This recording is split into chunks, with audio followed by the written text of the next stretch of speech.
Hey, what's going on, guys? Dino Gomez here from Dynamic 365, and in this week's episode of the Six Figure SEO podcast, we do an in-live person interview with the one and only Mr. Matt Diggity, and we cover absolutely everything. We cover the future of SEO. We cover one of Matt's favorite secret PBN powering up tips. We answer questions from inside the Dynamic 365 community. We cover affiliate SEO, how to increase click-through rates, how to actually scale your SEO business. Matt has an incredible system and model for doing that. He reveals it all in this one and only interview here on the Six Figure SEO podcast. So with that said, let's jump into this video and get inside the SEO Vault and sit down and talk with Matt.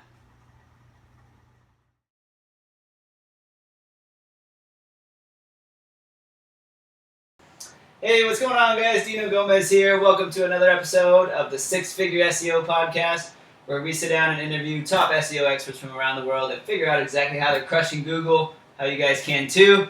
Now today I'm sitting down with the man himself, Mr. Matt Diggity. Hello, hello. Matt, brother, welcome to the show. Thank you for having me, Dino. Always a pleasure seeing you. Yeah. So Matt's out here in San Diego visiting all the way from Chiang Mai, Thailand. How's the trip going, man? Oh, it's a pretty brutal trip. I'm on my sixth flight already, but just getting overseas, it's about 14 hours, but it's worth it. And business class always helps. Business class. Listen to this guy, business class. Man, let's figure out how everybody else can make it to business class. So, all right, well, right on, Matt. Well, let's start off at the beginning. Everybody always wants to know, how did you get into SEO? What was your first SEO revenue generating gig? Okay. All right, so my background before I got into SEO was electrical engineering. I went up here to UCSD, in La Jolla, got an electrical engineering degree and worked as an engineer for about 7 years. Hated it. It was brutal. The 60-hour week would have been a blessing. It was just tough and very technical. So I was at a meltdown point, and a friend of mine offered me the book, A 4-Hour Workweek. Did you ever read it? I personally have not read the 4-Hour Workweek. You're kind of beyond it. I don't know if it's necessary for you. You don't need a kick in the ass and say there's a different life available. You're already living it. But for me at the time, it was really motivating just to see, okay, there's something besides the rat race. So I read that book, and then I got involved with a meetup online that was a book discussion group about the 4-Hour Workweek. And it seemed like everybody there was doing some kind of internet marketing or SEO-ish type thing. And the thing that they were doing, most of them, was a thing called the 30-day challenge. And what it is they teach you how to build a website from scratch. And at the end of 30 days, you've made $1 online. And so I did this thing, the 30-day challenge, and it worked. And that was the first $1 I made online. It was a yoga retreat website. So showcasing the yoga retreats around the world. And I actually monetized it through banner ads. I would contact retreats and say, do you want a placement on the banner? And I said, cool, yeah. That's old school. Really old. The ranking methodology was absurd. Using articles, spam. Yeah. Well, I gotta ask you, who ran the 30-day challenge? I hadn't heard of that. Sorry if I don't remember correctly. It might be a guy named Ed Dale. It's been a while. Okay. Yeah. Okay. So that's quite interesting. You were doing the 9 to 5 for, it sounds like way more than 9 to 5, 7 years electrical engineering. Mm-hmm. I know some people out there are actually going to be curious and ask, because this is what immediately comes to mind for me is, do you think electrical engineering ties into you being so data and detailed and organized now? Do you think there's kind of a correlation there? Absolutely. The kind of stuff we were doing was on critical projects. Our customers were Qualcomm, and we had to ensure that when they built a microchip that was going to go into a phone, that it would work in production. So it's all about making sure everything's lined up and perfectly, and tracking all the data, and learning how to experiment correctly, and not knowing not to just believe anything. Data comes first.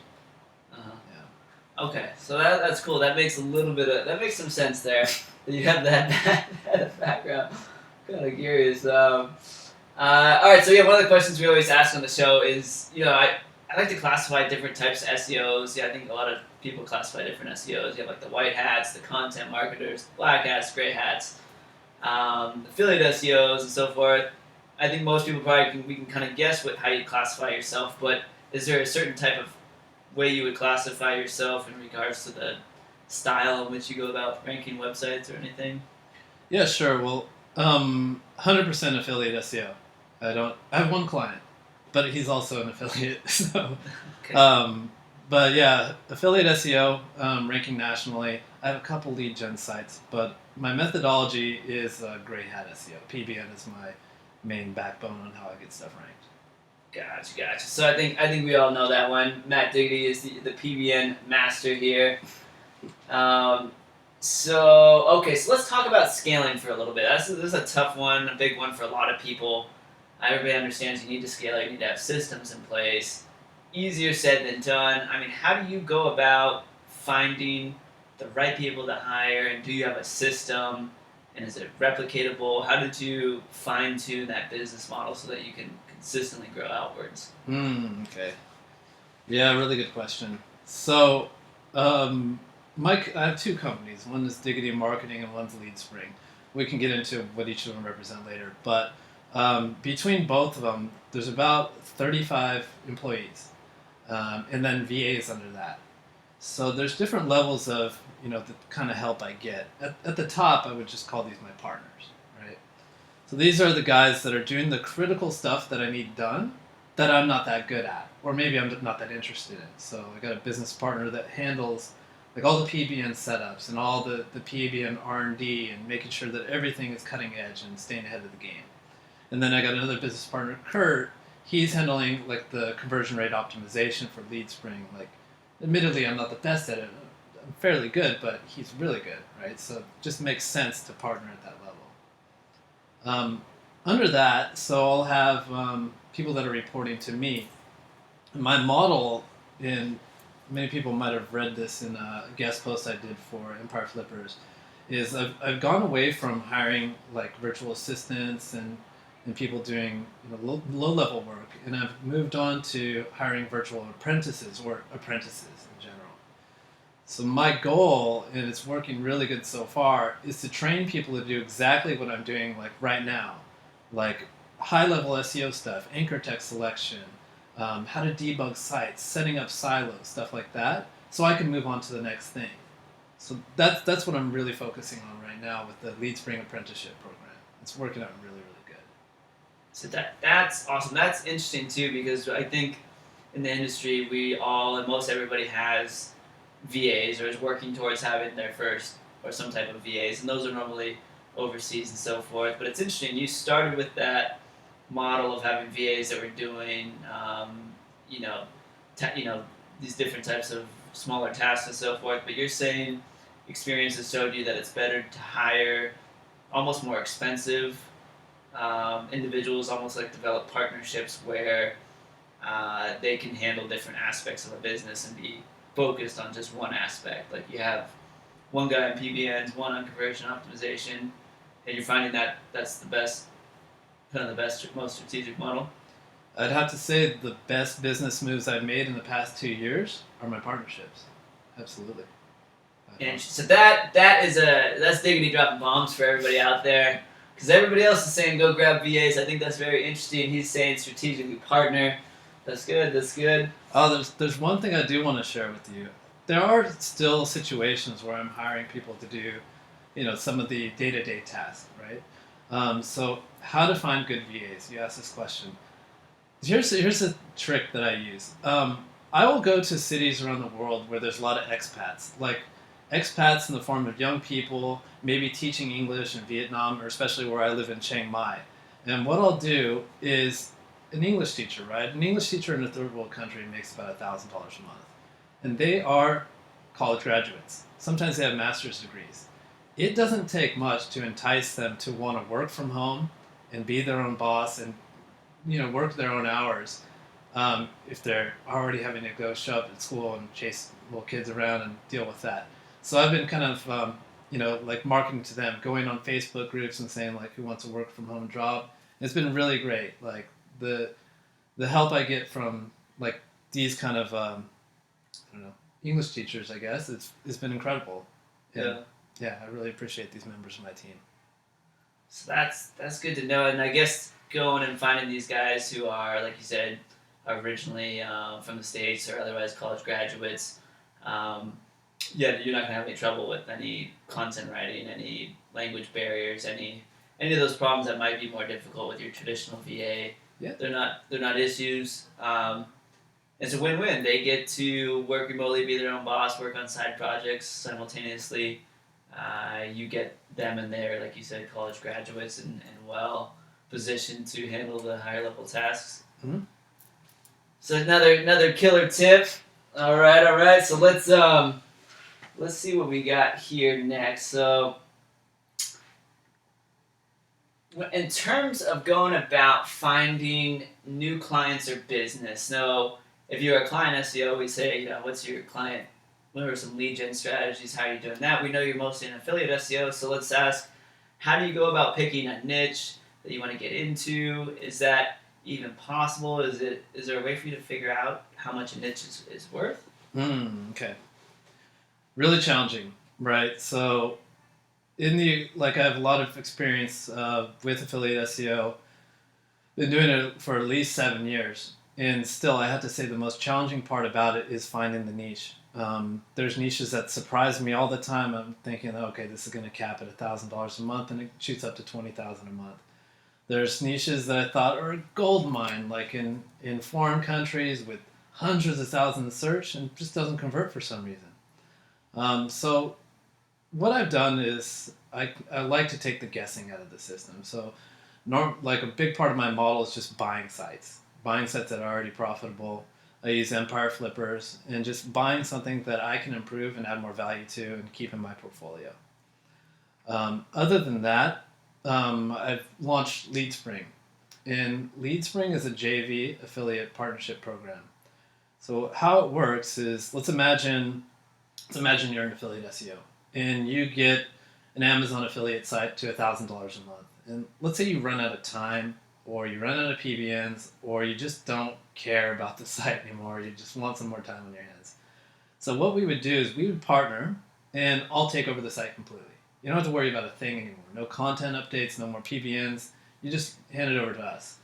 If we increase the profit, let's say we increase it $6,000 more, so we'll just I'll take half of what I added to it, and you take the other half. So now you're making $4,000 instead of $1,000, and LeadSpring is taking $3,000. So what that's done for us is we don't have to figure out the niches anymore. We see what's already working, and it's really helpful for us. And it's also a win-win for you. Like, you basically just collect more money for doing nothing. Yep. That's a win-win for everybody. I might bring some sites over to you. Please do. So actually, a couple more questions on that real quick. Okay, so you're not necessarily selecting niches yourself. I know some people might be curious here. You did mention that you like to acquire sites that are already doing well. Mm-hmm. We've talked a little bit in the past about flipping sites and so forth when you're actually selling them. What are you looking for when you're buying a site? What are the things you look from the buyer side? It's kind of interesting. We have a multi-point criteria. I'll go over it. So number one would be like monetization potential. And we're looking at how much is it already making, kind of convoluted with what is it placed, what are the rankings. So like a great example would be something that's making $10,000 a month and it's ranked 9th.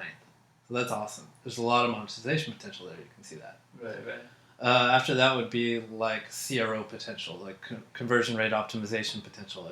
If they are leaving a lot of money on the table, haven't monetized it properly, it's great for us. Some of the risk we look out for is it going to fail Penguin when it comes out? Are the anchor text crazy? Is it using SAPE? Is it just not stable in an offsite SEO sense? That's what we're avoiding. We also look at on-site SEO. If on-site SEO is weak, we love that because we can just polish that right up and get a turnaround within a couple weeks. And that's about it. And generally, like, we just try to get a sense of what the seller's all about. Like, there's a lot of shady people on the internet. We just want to make sure, like, we're not going to pull the fast one. No one's going to remove all the PVN links after we buy it. And then there's ways to dig into, like, whether someone's being legit or not. Gotcha. Okay, so you got the full checklist there. That makes sense going through all that.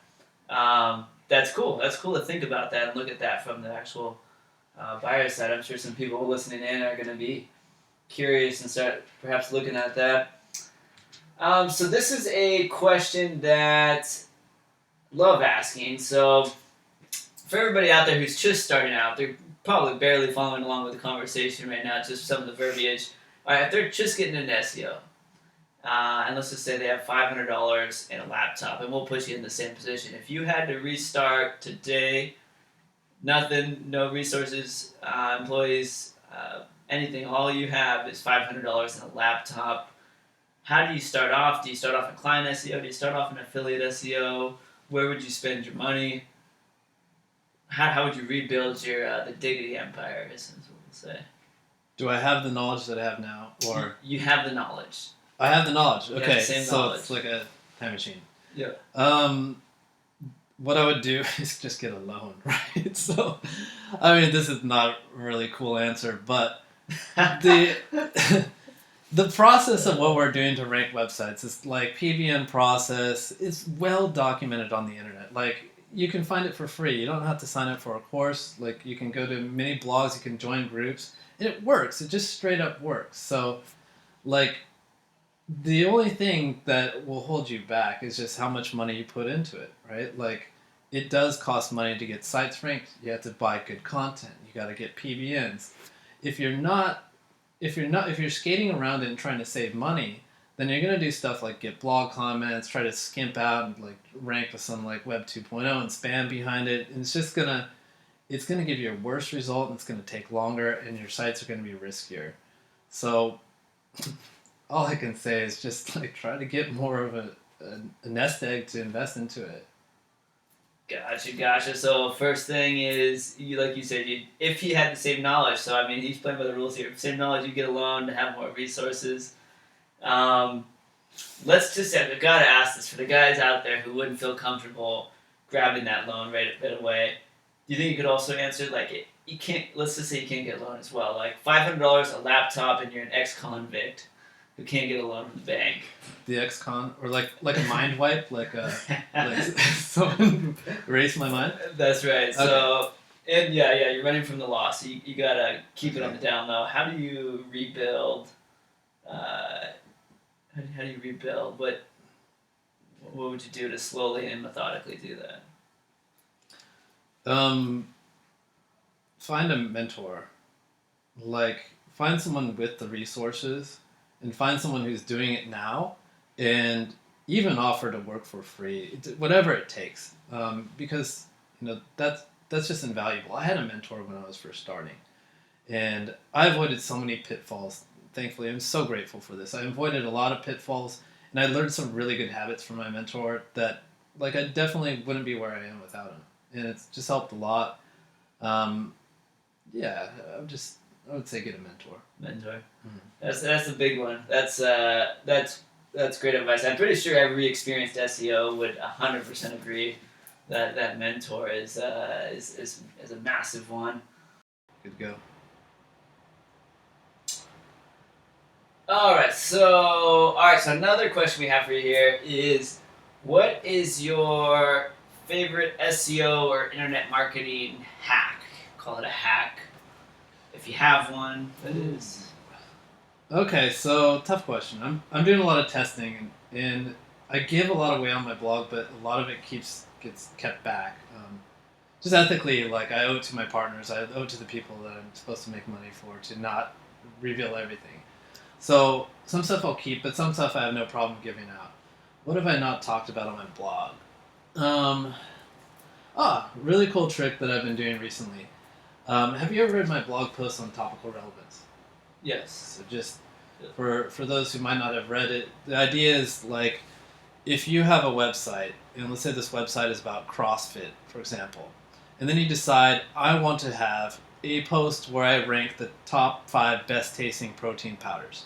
So you're not going to rank for it. Just because you write one article on protein doesn't mean you're an authority on protein. So what you do is you make on the same website some supporting articles about protein, and you link them to the page you want to rank. And that's enough. Now when you have 6 articles about protein, now you can talk about it, now you can rank for it.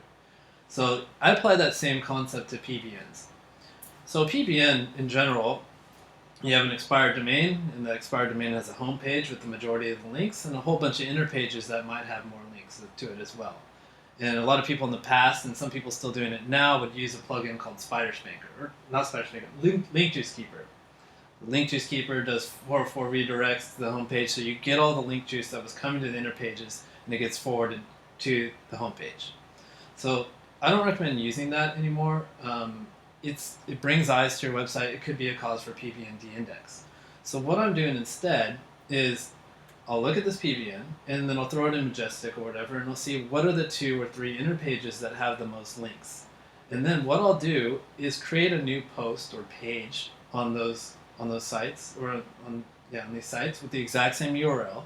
So you're still getting the links coming into it, and I'll write a relevant post about the topic of my blog. So if I'm trying to rank a Garcinia site, it'll be a supporting article about the ingredients of Garcinia, contextually link that to the homepage, so now I got more relevance going from this homepage link that's going to my money site. And I've seen some great results without building any more PBN links, just taking the existing PBN links and implementing this on that, moved up a couple spots in a multi-thousand search affiliate niche. Works really well. That is killer, man. That is a good trick right there. Was that clear? I felt like I was rushing through it. No. I completely followed that one. Okay, good. Yeah. So basically, don't use Link Juice Keeper, but build out. Find the pages of your expired domain when you're building out a new PBN that have the most inbound links, the best inbound links. Build those pages out so you're going to keep that link juice, but make it topical relevant to whatever your PBN theme is. And then go ahead and build links from the homepage of your PBN after linking from the interior pages back to the homepage. We're super nerds over here, obviously. And then you link over to your money site. I follow. I think these guys do as well. We might have to diagram that out later. That's a killer trick right there, man. Yeah. Give it a shot. It works really good. That's a great tip right there. All right, that is a good hack. You guys, Diggity is dropping bombs over here. All right, so this is a great question. We see this one a lot in the community, but you had this blog post that they got everybody talking in the community. This might have been 6 months, a year ago. We were talking about keyword anchor text ratio. It's a forever evergreen subject in the SEO industry. What's the right percentage anchor text to use? You came out and said it's based on your niche and what your competition's doing on page 1. Mm-hmm. A lot of SEOs immediately said, okay, well, how do you know what anchor text your competitors have if they're also ranking by PBNs and if they're blocking those PBNs from actually being shown up in SEO tools and so forth? How do you know their exact real anchor text and that amount of page authority, domain authority, trust flow, and so forth? That would all be kind of thrown off. So how do you actually know what you're up against? Is there a way to do that? Yeah, it's a challenge, and most SEOs these days are indeed blocking their PBNs from the crawlers. First thing you can do is, first you have to figure out if they're blocking them. So if they're ranking for a difficult niche and they have a DA of 3, they're blocking it. So that's the first step. But you can also verify it with like Open Link Profiler. It's a crawler that not that many people know how to block. It's blockable, but not that many people know about it. Most people just block Majestic, Moz, and Ahrefs. So that's the first sign. But don't just rely on Open Link Profiler because it's not the best crawler. So step 1 is just figuring that out. Beyond that, there's always a way to reverse engineer a PBN network if you just get one of them. One is enough. If you can figure out one of them, you can retrace all of them. It's a lot of work. It's not easy, but you can retrace them. If that's not within like your ROI, if you don't really want to do it, just too annoying for you, just skip over it. So instead of like taking the top 5, take the top 6 and you omit the number 3 one. It's not going to mess up your results too much. Awesome. So great advice there. So a lot of people that don't understand there's always a way, like Matt was saying here, so you're saying there's always a way to discover so-called hidden PBNs of your competition. Otherwise, just skip over the one competitor who's blocking and look at the other cluster of results that aren't blocking. Yeah, that's why we're taking an average, so we can drown out the anomalies anyways. Gotcha. The testing master again, another incredible tip here. So All right, so this is a great question here. The speed at which you build links to a brand new website. Okay. Is there a certain speed? Is that certain recipe that you're able to share? Okay. So when I build a new website, I like to start things off with the normal links that a business would get. And these are like your social profiles, Facebook, Twitter. And the velocity on how fast you build those, it doesn't really matter. Like, it's completely reasonable for an ambitious business owner to open his donut shop, get his website up, and make his Facebook all in one day. Like, there's nothing black hat about that. It's completely white hat activity. And then stuff like citations too. Like, there's nothing preventing a real business owner from going out and making 20 citations a day. This is all free range. The only thing which you need to kind of mess with the velocity is PBNs, because these are allegedly blog posts coming from third-party sources on the internet. So I like to trickle them in slow. Like, I'll start with the social profiles, like the Facebook and all that. Then a week after that, I might hit it with 1 PBN. Then I'll start hitting it with more social signals. Then maybe go to 2 PBNs per week. But in general, I don't really ramp up more than 3 to 6 PBNs per week, because PBNs can sometimes take a while to kick in, and you might overshoot yourself. Like, if you just let it go out a little bit longer, you might end up ranking with less PBNs anyways. And if you go a little bit slower, then you can, if you happen to mess up, like sent the wrong anchor text or used a bad PBN, I highly recommend testing your PBNs anyways. But you can always backtrack. If you only sent 2 or 3 PBNs, you can isolate which one was the bad guy. If you send 10 PBNs, then who knows what the problem was. Right. That's interesting. That's incredible. So you're saying go slower, and that way it's easier to figure out which PBNs are working, which ones aren't. And good note there about social profile citations all at once, and otherwise trickle them in.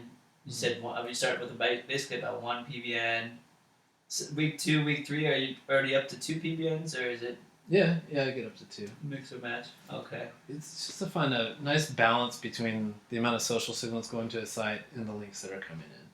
Because social signals are used to justify the links. There's no chance in hell that the site is getting linked to 10 times a week and it's not getting talked about on Facebook a lot. It's just finding a good balance. Makes sense. All right. All right, so we have another question for you here, Matt, and that would be SEO quote. We kind of covered this a little bit early, but I still got to ask it again. If you had a quote or otherwise, what would you say is the key to SEO success? I don't know if I have a quote, but the key definitely is testing.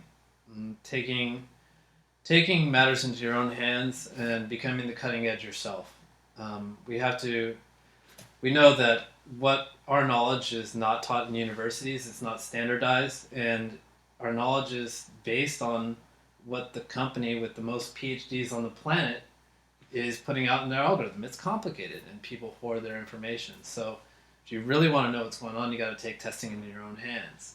And if you do, it starts to, change your mindset. Like, after a while of testing enough and seeing the results, you will start to have an instinct whether a certain technique will work or not. And it just allows you to move faster, make less mistakes, and be more effective, essentially.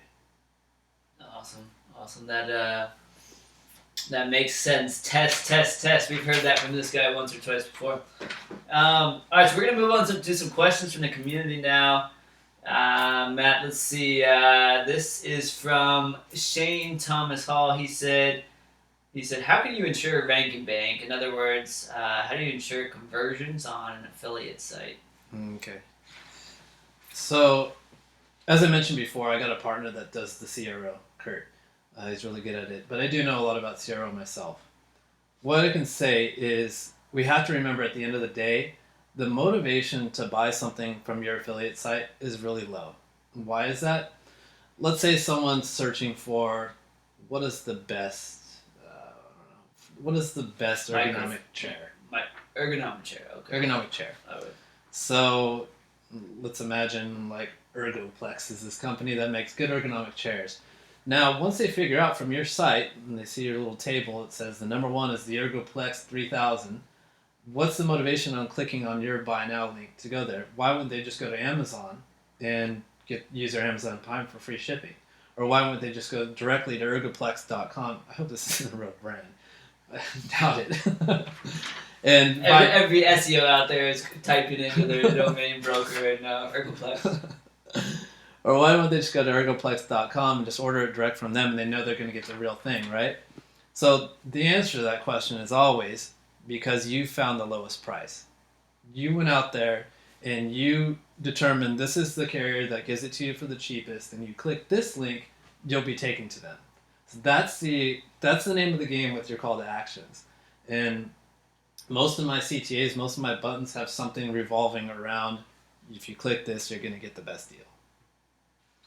So that is a killer tip there. The next question from Shen Pollard. What does the day of the famous Matt Diggity look like anyways? What's your day-to-day? And what about a morning routine? We also had somebody in the community ask about a morning routine if you have one as well. Yeah. I get up and I brush my teeth. Very important. Oral hygiene. I go right into yoga and meditation, about an hour of that every day without fail. I feel it just sets my day. At the end of the day, it's about being a better person anyways, and I feel like that's my main focus of why I'm alive anyways, just to be a better person. Beyond that, first thing I do work-wise is I will answer emails. A lot of people say, like, don't do that, do the most important stuff first, but I don't want to gate the people that are waiting on my response. So I want to make sure they're off to the races and have the information they need to get going. Then after that, it's like a lot of testing, right? Checking test results, developing the SOP, improving the SOP. I do a little bit of consultation. I take on 2 to 3 per week. Try to keep it low, but I really enjoy it, like just helping others. Beyond that, debugging. Like, sites get stuck. It's not a perfect world. Even though the SOP is pretty refined, we still get stuck, and debugging is a big part of the day too. I try to cut off around 6 or 7 p.m. If I'm into it, I'll go all night though, but that's what she said. But yeah, I like to cut off early and spend some time with my girlfriend and take it easy too. Awesome. So it all starts with the mindset with the yoga. Awesome. That's very, very cool. So a lot of testing in there in that day, of course. So another question here, Grant Norwood. He said, "What's your go-to SEO tool?" Okay. I don't use SEO tools too much. I think the human mind is going to serve you a lot better, especially like when it comes to kind of finesse moves in SEO, like on-site optimization or off-site. However, some tools you have to have them, like the backlink checkers, Majestic, Ahrefs are great. I really love SEMrush for keyword research. I just started using SERPWoo. I can't believe I didn't use it for so long, but it's been really valuable for like keeping track of competition and seeing what happens after an update, like just being able to see which sites went down, which sites went up, and diagnosing like what was it about those sites that made them go down or up. That's been invaluable. So SERPWoo is a good one too. Awesome. SERPWoo seems to be something big on the horizon here. All right, so Gary Morris said, all right, how do you become a ninja tester? I don't think he said it in that exact verbiage, but how do you get into testing? What elements do you have to keep in place? How do you make sure a test is clean and actually accurate? Okay. The first thing you need to understand is the concept coined by Terry Kyle, very good SEO I respect very much. He figured out there's something called random ranking factor. And the whole idea behind it is, let's say, for example, you decide to launch in a new niche and you deploy 5 sites at the same time. They're pretty much identical. Like, of course, they're not duplicate content, but same amount of words, same silo structure, etc. It always turns out that like 1 or 2 of them will just be a superstar. It'll rank super easy. And a couple of them will just be okay. And then there's one just redhead stepchild. So what we have to understand is if you're testing you can't just have one site that you're testing. You can't just have an experimental group and a control group, because this one could be the blessed one, this one could be the bad one, the cursed one, and then you would just have inaccurate data. So you have to have big tests. So have 10 experimental group, 10 in the experimental group, 10 in the control group, and you take an average. Otherwise, like I said, you're just going to be led blindly and end up in a false result. Beyond that, know how to isolate. Like if you're testing the effect of social signals from a certain vendor, you don't mess with anything else. You don't have a bunch of PBNs coming at the same time. You have to make sure it's kind of an isolated test and you're only testing one variable at a time. After that, don't make any assumptions. Assume you know nothing. Anything could happen. Just wait for the data. Awesome. That takes a fair amount of resources because you're deploying 10 sites at a time to test one variable. So I think people listening in realize that it's not easy testing correctly. Yeah. That's impressive that you do that to that degree. So, all right. So for Matt Lee Scott, he asked, "Are you linking PBNs through high trust flow sites and Web 2.0s, or you're linking directly to your money sites with them?" I go direct. Goes direct. Direct answer. He goes direct. All right. Alexander Reed said, "How do you decide a niche and the value of it?" I think we kind of covered that earlier. You said lead spring's kind of helping you determine niches. Yeah. Just seeing what's already working. Admittedly, I don't have a crystal ball. I can't see how a niche is going to convert. Right. Okay, so we got a question from the community. It was, how do you stay focused? Alright, so maybe this is showing my nerdy side, but I don't really have any problems with focus. I love this so much. Like, it's no problem for me to dig into this all day and all night. I've actually tried, like I used to be a gamer back in college, and I've tried to get back into gaming, and I just think, like, this isn't as fun as my real job. You know, like, my real job is a video game, and it's actually benefits me in real life too. So, I don't know, I just have an innate passion for it, and if you don't have a passion for SEO, find out what you do have the passion for, and jump into that. Like, at the end of the day, like, this is what you're going to spend the most time on in your life. Yeah. It does feel like a video game. I would have to agree with you. Right? We're like a video game at times. We've got resources going and collecting gold and leveling up. War of Warcraft. All right, so let's see. The next question we had for you is, if you're able to answer this one, where do you see affiliate SEO in 3 to 5 years? Are we all out of a job? Are you able to let us know perhaps where you think Google's heading, where SEO is heading? All right. Like affiliate SEO, the danger we have there is if Google keeps continuing to give more love to the authority sites, because that's typically out of the range of what we want to spend or the ROI that gray hat SEOs go for. Like, we're looking for quick rankings. We typically don't want to have like one big authority site. It's just not in most of our models. So I think that's the biggest threat. But in terms of like, I don't know, the algorithm changing and it being unrankable, I feel like if you're at the front of your game and again you're testing, when an algorithm update comes out, it's going to weed out a lot of the competition, and that's a good thing if you're at the front of the game. You're testing, you're figuring out what happened. So as long as you're in that space and you're connecting with the right people and you have the right community around you, you will never like really be left behind. You'll never get smoked out because Google's going for they're 80-20ing everybody. They're like trying to get rid of the amateurs and spammers and everything. So I think we're fine. I think we're in good shape. So that's great insight there to know. I asked Matt that personally earlier. I was like, "Hey man, have you ever been hit by an algorithm update?" And he's like, no, they normally just boost me up more. So That's great advice. Keep networking, keep watching podcasts, keep learning, keep testing, and algorithm updates will be good for you. All right, so let's see. Steve asked, what are the key elements when you're selecting a partner for lead spring, or that you look for in a site for lead spring? Okay. Almost the same as when I'm buying a site. We're looking for what can we add to it.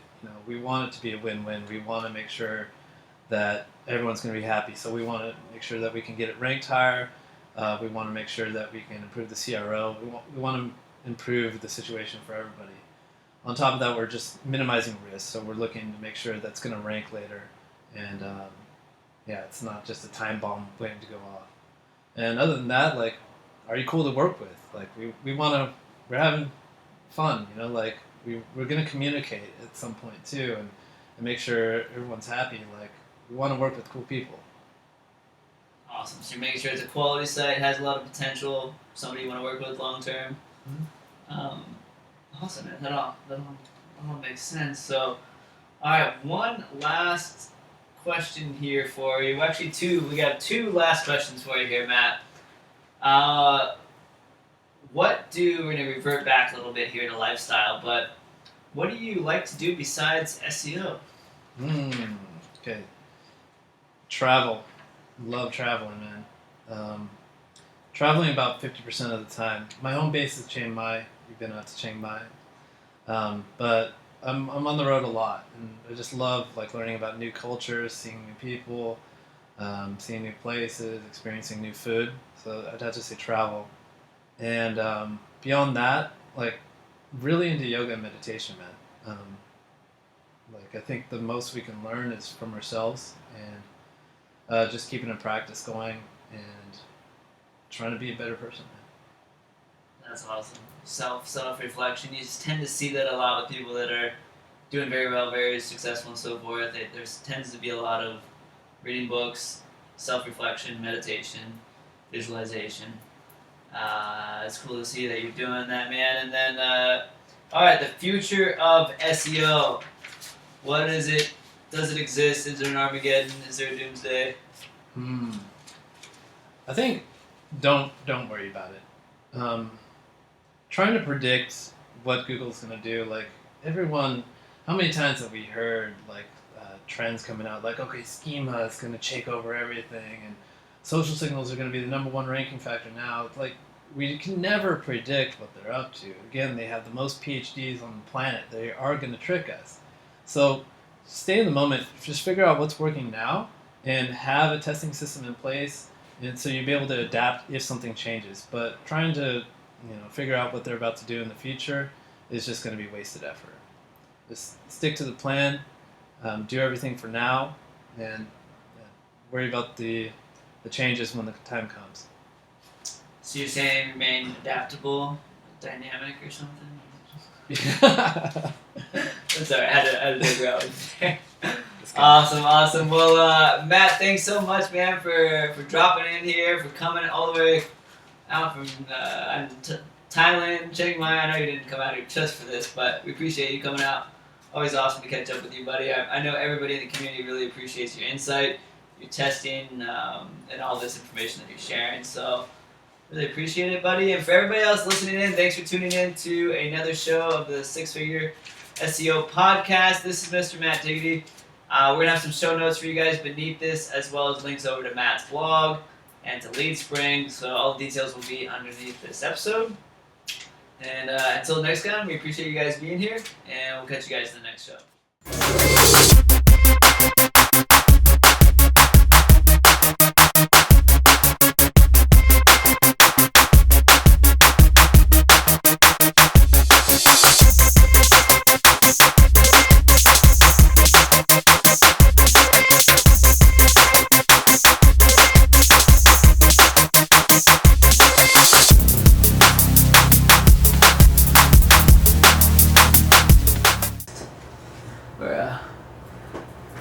Unique New York.